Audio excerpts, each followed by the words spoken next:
이제 진짜로 질문을 드리겠습니다. 이 세상에서 가장 아름다운 단어가 있다면 뭐가 있을까요? 사랑. 누구세요? 사랑. 우리 전도사님 사랑. 또 감사. 또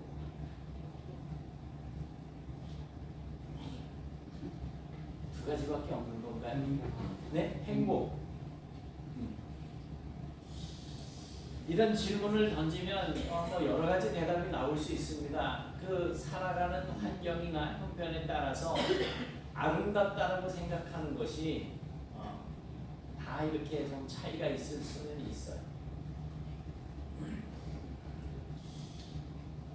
그런데 여러분들이 생각하는 그 대답들이 다 정답일 수 있습니다. 그런데 이 가을에 생각할 아름다운 단어가 있다고 한다면 바로 나눔이 아닐까 싶습니다. 가을에는 정말 풍성한 열매를 거둡니다. 그래서 서로 기분 좋게 자발적으로 나눌 수가 있습니다. 하지만 내 것을 나눔에 있어서 자발적인 것을 넘어서서 명령이라고 한다면 어떤 생각이 드시겠습니까? 오늘은 구약의 추수감사절을 통해서 하나님께서 우리에게 주신 교훈을 생각을 해보고자 합니다. 그런데 단순히 이제 배우는 것으로 끝나버리고 만다면, 그래서 이 교훈을 가슴 깊이 이렇게 새기지 못한다면 이 자리에 나와서 하나님을 예배하고 말씀을 듣는 것이 아무 의미가 없을 것입니다. 그래서 배우는 것에 끝나지 말고 이 교훈을 가슴 깊이 새기시고 또 하나님의 명령을 기억을 하시면서 이제는 감사와 나눔을 실천하는 그런 복된 성도로서의 삶을 사시기를 부탁을 드립니다. 이스라엘 백성들이 우기가 닥치면서 이제 다시금 이제 그 씨를 뿌리게 되는 그러한 계절을 맞이하게 되는데, 이렇게 비가 내리는 그 시기가 닥치기 직전에 먼저 추수를 하게 됩니다. 이 추수 시기에 지키던 절기는 두 가지의 이름을 가지고 있습니다. 하나는 초막절인데요, 히브리어로 하그 스콧이라고 명명을 합니다. 이 하그라고 하는 말은 춤추고 즐거워한다라는 뜻입니다. 그래서 우리말로는 절기라고 번역을 하고 있습니다. 절, 비의자, 절기, 절기, 목사가 절이니까 좀 이상한데 절기라는 뜻이에요. 이 초막절 기간에 이스라엘 백성들은 초막, 스콧이라고 하는 말이 이제 초막이 말 그대로 풀로 이렇게 막 해가지고서 걸쳐놨잖아요. 이 초막에 머물면서 하나님의 구원하심을 기억하게 해주는 종려나무, 또 버드나무, 잎이 무성한 나무, 그리고 아름다운 열매를 맺는 그 나무를 이렇게 네 가지 식물을 가지고 성전으로 나와서 하나님의 구원하심을 기억하면서 감사하는 절기가 됩니다. 다른 하나는 수장절이라고 하는 말로 번역이 되어져 있는데요, 하그 아시프라고 하는 히브리어를 쓰고 있습니다. 이 하그 아시프라고 하는 말은 모아드리는 절기라는 뜻이에요. 그러니까 초막절인데, 같은 초막절인데 하나는 그냥 초막절로 쓰이기도 하지만 또 하나는 수장절로 이렇게 불려지고 있어요. 그래서 이 모아드리는 절기라고 하는 이 뜻은 이 추수기 이후에는 이제 우리나라로 말하자면 겨울이 되기 때문에 추수한 곡식들을 겨울이 되기 전에 이제 그 열매들을 저장하는 것, 그것을 이야기하는 겁니다. 그래서 수확을 거둬들여서 저장하는 시기라고 하는 의미에서 수장절이라고 이름하게 된 것입니다. 이 수장절에 대한 언급은 신명기 외에도 출애굽기에서 이제 두 번 나오는데 모두 추수라고 하는 개념과 연결해서 등장이 되어 있습니다. 수장절을 지키라, 수장절을 지키라 그러잖아요. 이 가나안 땅의 7대 소산물 가운데 보리와 밀은 이제 봄에 4월에서 6월 사이에 거두게 되고, 포도, 석류, 무화과, 그리고 우리가 감람나무라고 부르는 그 나무의 열매, 올리브, 그 다음에 대추야자, 저기 그림에 있는 그 대추야자, 석류, 무화과, 올리브, 그 다음에 보리와 밀, 포도, 요 7가지가 그 지역의 대표적인 산물입니다. 이 올리브와 나머지 이제 보리와 밀은 4월에서 6월 사이에 거두고 나머지는 보통 9에서 10월 사이에 거두게 됩니다. 그래서 봄에는 맥추절을 지키고 가을에는 수장절을 지키라고 명령을 하신 것입니다. 그러니까 추수할 때마다 하나님께로 올라와서 감사를 드리라고 하는 명령입니다. 왜일까요? 왜 추수할 때마다 하나님께 감사를 드려야지 되고, 그것도 예루살렘까지 올라와서 그 감사의 제사를 드려야지 됐을까요? 거기에는 두 가지 의미가 있습니다.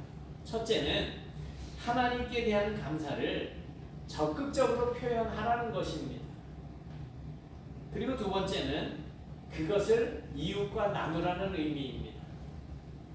보통 우리가 누군가에게 은혜를 입으면 뭐라고 합니까? 어떻게 합니까? 감사합니다. 인사를 하잖아요. 이스라엘 백성들이 자신들이 수고해서 거두어들인 이 추수한 곡식을 보면서 어떤 부분에 대해서 하나님께 감사를 드려야 했을까요?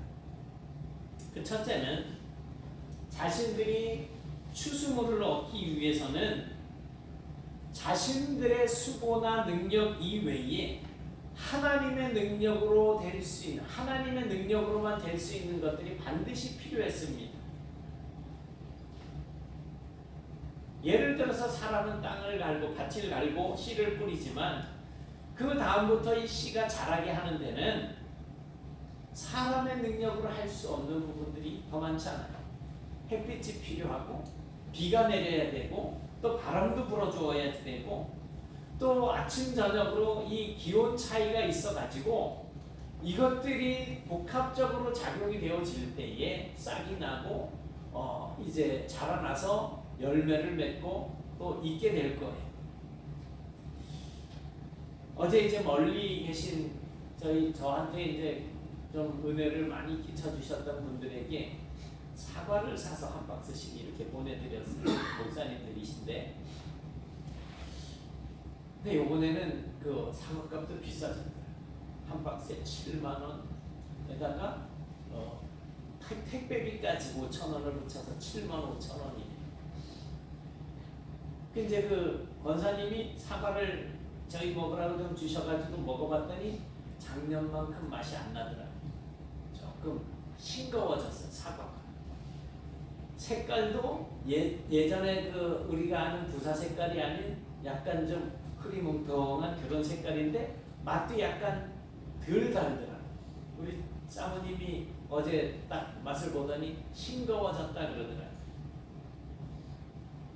올해는 유난히 장마도 길었고 또 태풍도 심했고 처음에는 또 비가 오지 않아서 장마 언제 오는 거야 뭐 이런 적도 있었잖아요. 올해 이 기온이 들쑥날쑥하니까 과일들조차도 제대로 여물지 못하는 거지. 그래서 사람이 수고하는 것 외에 하나님께서 하시는 것이 있다는 거예요. 그것을 잘하게 하시는 분이 바로 하나님이시라는 겁니다. 비를 내리시고 햇빛을 주시고 동풍과 서풍을 조절해서 작물들이 적당하게 자랄 수 있도록 해주시는 거예요. 열매가 정말 잘 익고 맛있게 익을 수 있도록 조절해 주시는 분이 바로 하나님이시라는 거예요. 그런데 이러한 것들은 모두 하나님께서 우리에게 은혜로 베풀어 주시는 것입니다. 어떤 햇빛에 대해서 하나님에게 대가를 지불해야 그 햇빛을 일정량 쏘일 수 있는 그런 것이 아니라는 거지.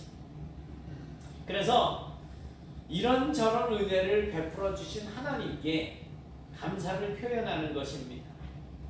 사실 척박한 환경에 있는 사람들일수록 하나님의 존재에 대해서 더욱더 절실합니다. 하나님을 믿지 않는 사람들은 다른 신들, 자신들이 생각하는 그 신들에 대해서 더욱 간절한 마음을 가지게 됩니다. 우리의 삶에서도 마찬가지지요.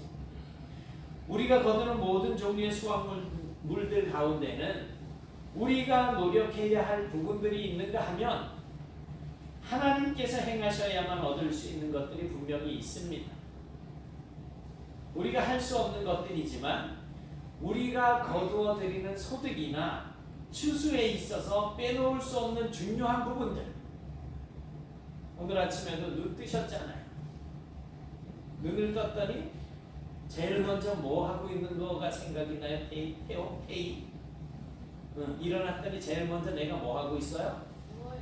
누워있어요. 숨 안 쉬고 누워있었어요. 누워있는데 내가 그거 누워있는 거를 깨닫기도 전에 나는 뭘 하고 있는 거야 지금. 계속 밤새도록 숨을 쉬고 있어요. 그런데 공기가 1%만 부족해도 몸이 땡땡 붓고 막 별일이 다 생길 거예요. 호흡곤란을 일으키게 되고. 그러니까 하나님께서는 우리가 잠자는 순간에도 일어나는 순간에도 모든 순간에 다 우리에게 은혜로 거저주시는 것들이 있다라는 것입니다. 하나님께서 행하셔야만 우리가 얻을 수 있는 것들이 분명히 있습니다. 우리가 할 수 없는 것들이지만 우리의 수확이나 추수에서 빼놓을 수 없는 아주 중요한 부분들. 그러나 그것은 내가 했다라고 말할 수 없고 오직 하나님께서 하셨다라고 인정해야만 하는 것들. 그것은 모든 사람들에게 동일하게 내려지는 은혜입니다. 그런데 그 와중에 믿음을 가지고 살아가는 우리들은 바로 이 은혜에 대해서 적극적으로 감사를 드려야만 한다는 것입니다. 두 번째로 우리가 은혜에 대해서 감사하는 것은 은혜에 대한 감사는 또 다른 은혜를 불러올 수가 있기 때문입니다. 만약에 우리의 수고와 노력으로 얻을 수 없는 햇빛과 비를 통해서 많은 수확을 얻을 수 있었음에도 불구하고 그것을 주신 하나님께 감사를 표현하지 않는다면 그 사람은 배은망덕이라고 하는 단어에 맞는 사람이 되어버릴 거예요. 은혜와 덕을 잃어버리고 감사할 줄 모르는 사람이 되는 거지. 그러니 그런 사람에게 하나님께서는 좋은 추수를 거둘 수 있도록 해주시지 않으실 거라는 거예요. 다시는 그런 소득을 얻지 못하게 할 것이라는 거죠. 사실 우리가 늘 하나님과 상관없는 삶을 살아도 복된 삶을 살 수는 있어요. 건강할 수 있고 더 많은 소득을 얻을 수 있고 남들보다 더 잘 살 수 있어요. 그러나 하나님 앞에 감사를 표현하는 자들에게는 다시금 좋은 것으로 베풀어 주실 것이라고 하는 생각을 가지고 있기 때문에 하나님 앞에 감사를 드리는 것입니다. 그래서 감사를 표현하는 것은 올해 내가 이만큼 거두었어요. 그래서 하나님 앞에 내가 할 수 없는 부분들에 대해서 감사를 드리고 이렇게 감사를 드릴 때에 내년 이맘때 또 다른 추수를 거두게 될 때에 또 좋은 결실을 이제 기대할 수 있는 그러한 방법이 바로 감사를 하나님 앞에 드리는 것이라는 것입니다. 이것은 사람들 사이에서도 일반적으로 통용되는 것입니다. 대부분의 사람들이 감사를 모르고 받았던 은혜에 대해서 표현하지 않는 사람에게는 뭐 이런 사람이 다 있나? 그런 생각에 다시는 그 사람에게 어떠한 선의도 베풀어주고 싶은 마음이 생기지 않을 것입니다. 여러분, 이스라엘 백성이 추수한 곡식을 저장하는 수장접을 지키는 또 다른 하나의 큰 의미는 하나님께서 그렇게 공급해 주신 것들을 가지고 주변의 가난한 사람들을 나누고, 또 그렇게 나눔을 통해서 내가 나누어 주는 것을 통해서 내가 하나님께서 명령하신 것을 지키고 또 다른 복을 주실 것에 대한 약속을 기억하는 행위입니다. 여러 번 말씀드렸지만 구약 성경에는 가난한 이웃들을 위해서 제정되어져 있는 법이 있습니다. 회합법이라고 부르는데요. 그런데 이것은 권면이 아니라 명령의 성격을 띠고 있는 것입니다.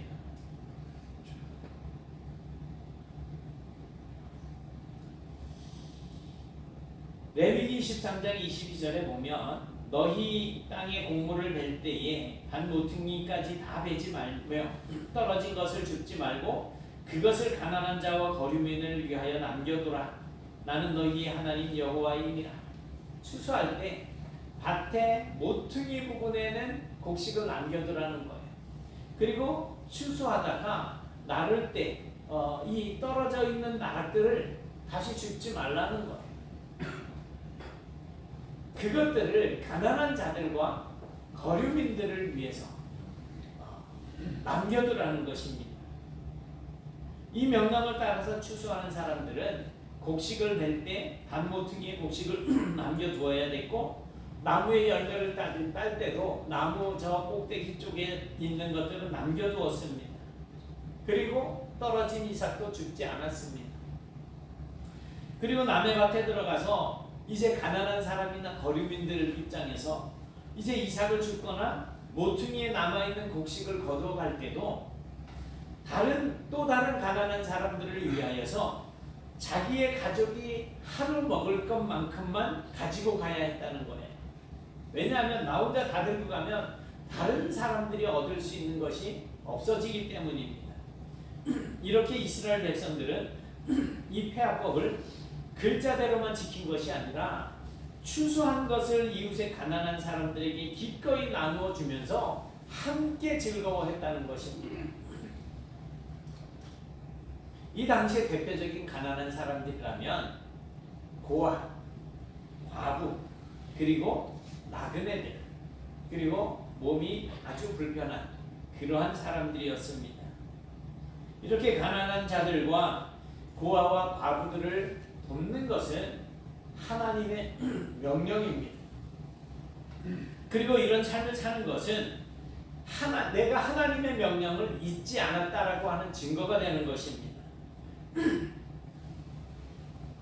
그래서 신명기 26장 13절에 보니까 주께서 내게 명령하신 명령대로 하였사오니 라고 말씀을 하고 있어요. 내가 주의 명령을 범하지도 아니하였고 잊지도 아니하였나이다. 내가 나누는 삶을 사는 것은 하나님의 명령대로 사는 것이고 주의 명령을 어기지도 않고 또 잊지도 않았다라고 하는 증명이 된다는 거예요. 사랑하는 여러분, 오늘날도 우리 주변에는 여러 가지 면에서 가지지 못한 사람들이 있습니다. 어떤 분은 몸이 약하고 어떤 분들은 상술이 부족합니다. 어떤 분들은 정서가 불어나고 어떤 분들은 정말 그 자리에서 무너져서 일어날 자본이 부족합니다. 이유가 무엇이든지 간에 확실한 것은 현재 그 사람은 가진 것이 없다는 것입니다. 부족합니다. 그래서 생활하기가 어렵습니다. 하나님께서 우리에게 은혜를 베풀어 주신 이유는 바로 그러한 사람들을 우리가 도우라는 것입니다. 우리가 그런 사람들을 도울 때 우리는 비로소 하나님의 명령을 실천하는 그러한 삶을 사는 것입니다. 성경에서 의인의 행동이라고 하는 것은 구제와 같은 개념입니다. 의인이라고 하는 이 존재는 그저 산속에서 돌을 닦으면서 그냥 죄 안 짓고 깨끗한 삶을 사는 사람을 이야기하는 것이 아닙니다. 바로 가난한 사람을 구제하는 사람입니다. 우리 예수님은 그런 사람들을 돕고 섬기는 것을 바로 예수님 자신을 섬기는 것이라고 그렇게 말씀을 하십니다. 그런 우리의 행위를 믿음으로 말미암는 의로운 행위로 인정해 주시는 것입니다.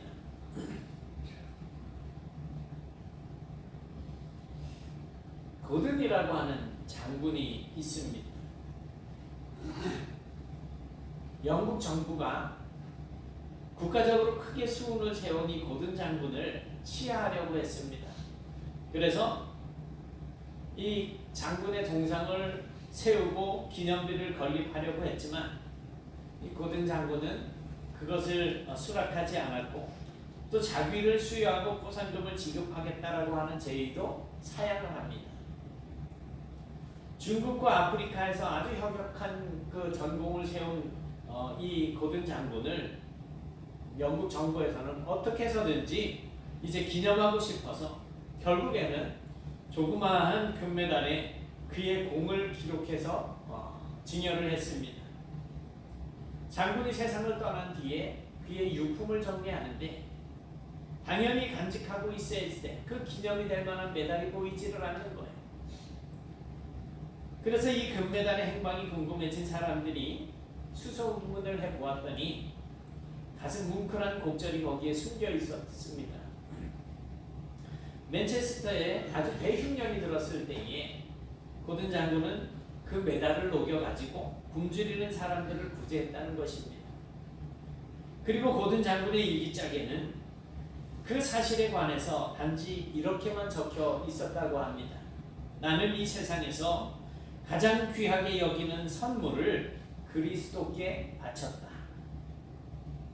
가장 귀한 것을 이웃을 위해서 구제함으로써 하나님께 바친 그의 행복을 과연 누가 할 수 있겠습니까? 본인만이 할 수 있는 것. 사랑하는 여러분, 날씨가 점점 추워지고 있습니다.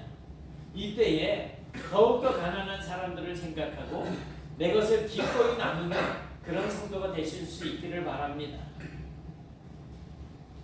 오늘 본문의 말씀을 추수감사절에 나누는 이유는 성경의 수장절이 우리가 지키는 이 추수감사절과 정확하게 일치가 되는 것은 아니지만 그래도 수확의 기쁨이 있고 또 하나님께 감사를 드리는 마음이 같기 때문에 추수감사절에 이제는 우리가 거둔 것을 가지고 하나님께 감사하면서 동시에 우리가 감사하는 이 내용을 주변 사람들과 나누는 것이 필요하다고 생각을 해서입니다.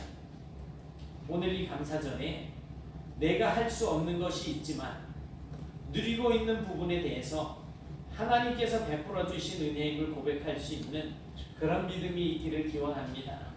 또한 그 은혜에 진정으로 감사하시되 마음으로 그치는 것이 아니라 하나님의 말씀을 따라서 이제는 어려운 이웃들과 즐겁게 나누는 삶을 삶으로 하나님의 명령을 내 삶 속에서 실천하며 살아가시는 그런 성도가 되시길 바랍니다. 그래서 오늘 말씀에 약속해주고 계시는 대로 우리의 모든 소출과 우리 손으로 행한 모든 일에 주시는 복을 충만하게 받아서 항상 온전한 즐거움이 있는 복된 성도의 삶을 살게 되시기를 주님의 이름으로 축원합니다. 사랑의 하나님 고맙습니다. 저희들에게 정말 풍요로운 계절을 허락하시고 또 추수한 것에 대해서 감사할 수 있는 마음을 주시며 오늘 이 자리에 모여서 감사의 예배를 드릴 수 있도록 인도해 주심을 감사드립니다. 저희들이 이 땅 살면서 내가 잘나서 내가 많은 지식을 쌓아서 나의 능력이 좋아서 내가 힘이 좋아서 이루어진 것이라고 생각하는 것들에 대하여 이제 정말 돌아보니 나는 아무것도 아니고 하나님께서 베풀어 주신 은혜가 훨씬 더 크고 훨씬 더 귀한 것임을 알게 됩니다.